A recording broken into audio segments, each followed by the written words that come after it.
Hello, everyone. My name is Brandon Miller, and this is my presentation on my personal intro of myself and the district's cultural uniqueness.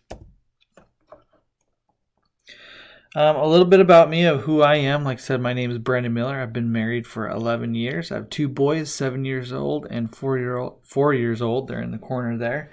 My wife and I moved to Southwest Kansas about 6 years ago from Colorado.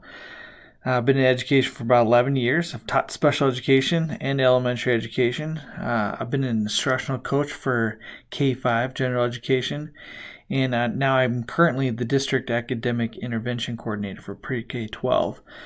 So I work under the deputy superintendent of curriculum instruction and help oversee curriculum use across our district in Tier 1, Tier 2, and Tier 3. Some of my passions: spending time with my family, reading, of course, and watching movies. Uh, Watching movies with my family and my boys is probably one of my favorite things to do on the weekends and after school. My why: I strongly believe in education. I have since I've started teaching, started going down this path of education. Is I strongly believe in it. I believe in powerful teachers. I believe in education and teaching others. I'm passionate about learning and sharing that learning with other people. I thoroughly enjoy working with other professionals across the field in education in different positions, and learning from them, and ultimately sharing ideas of what's best practices for students. I thoroughly enjoy that piece, and it's a very big passion of mine.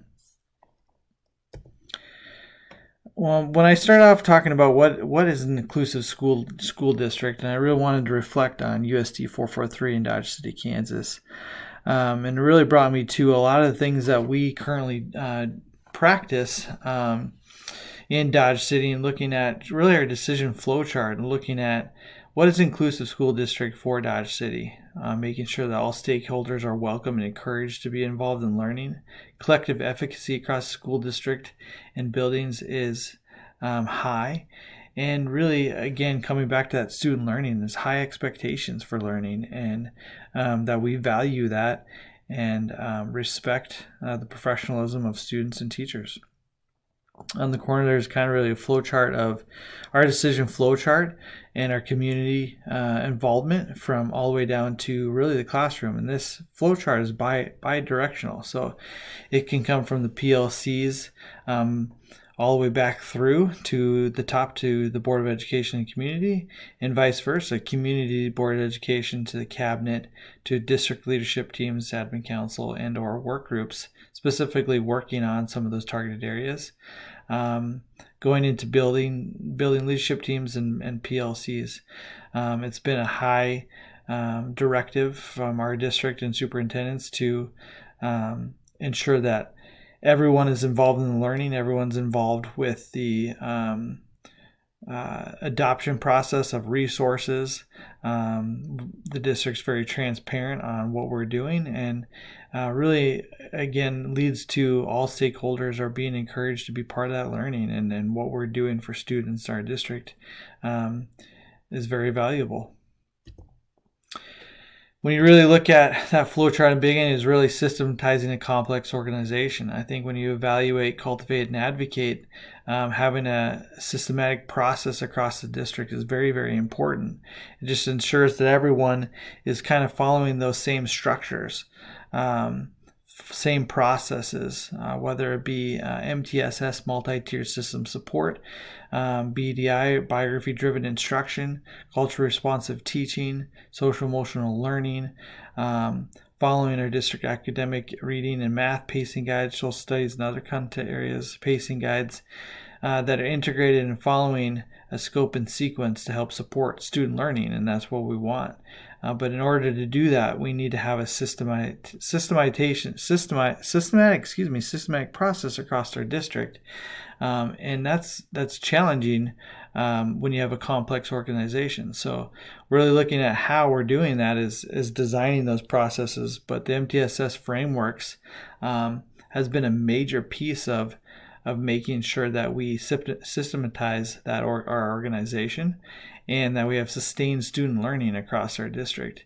Not only having, implementing this, but measuring the impact of student learning through our MTSS structures, our continuous feedback loops, with our PLCs, our building leadership teams, and our district leadership teams.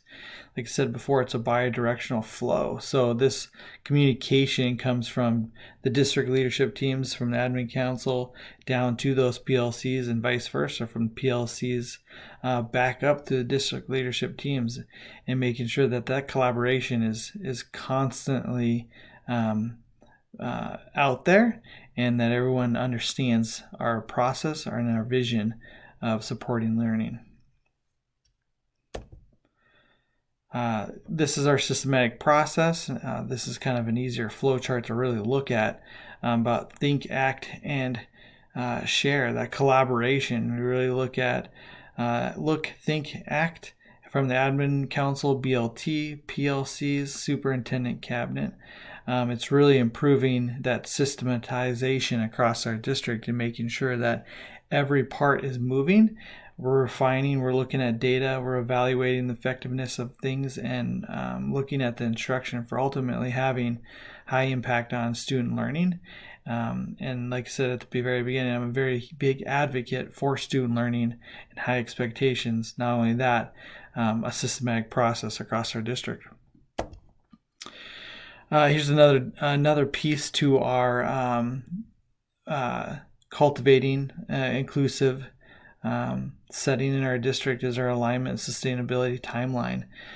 This document's created to help support that systematic process across our district, but to help building leadership teams, PLCs, and DLTs really be proactive in what's happening, what's coming up across our district that we need to make sure we're advocating for.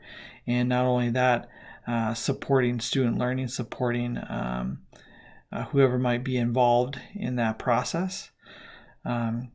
Continuous improvement plans are ongoing, and continuing that growth is super important, not only to reach building leadership goals, but to reach those district goals that are aligned with those building plans. Looking at the correlation, I loved reading these articles. Not only that, it provided some clarity for me just with the inclusive school districts, and really the systematic process of cultivating inclusive settings across our school district. The work provided some importance in leadership and administrators' ability to implement these pieces. When you look at systematic processes, it's a big piece of not only teachers and staff, but building leaders to continuously improve that plan across the district and in the buildings. This work's super relevant, like I said before, as a district leader, advocating for students' equal access to all the learning through our MTSS systems of support, being culturally relevant to help support all our students' learning in our community and our school district.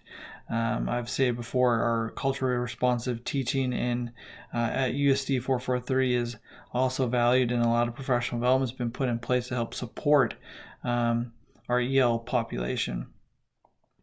Really reflecting on this work again, the importance of making sure and ensuring that all students have equal access to learning, not only students but equal access to teachers and staff members. We talked about that continuous improvement plan, our continuous feedback loop, and this work is super important to allow that systematic process across our district. This last page is my references that I gathered, some of the best articles I read in here that I used throughout this presentation. If you have any questions, please leave a note or a message on my post. Thank you very much. Have a great day.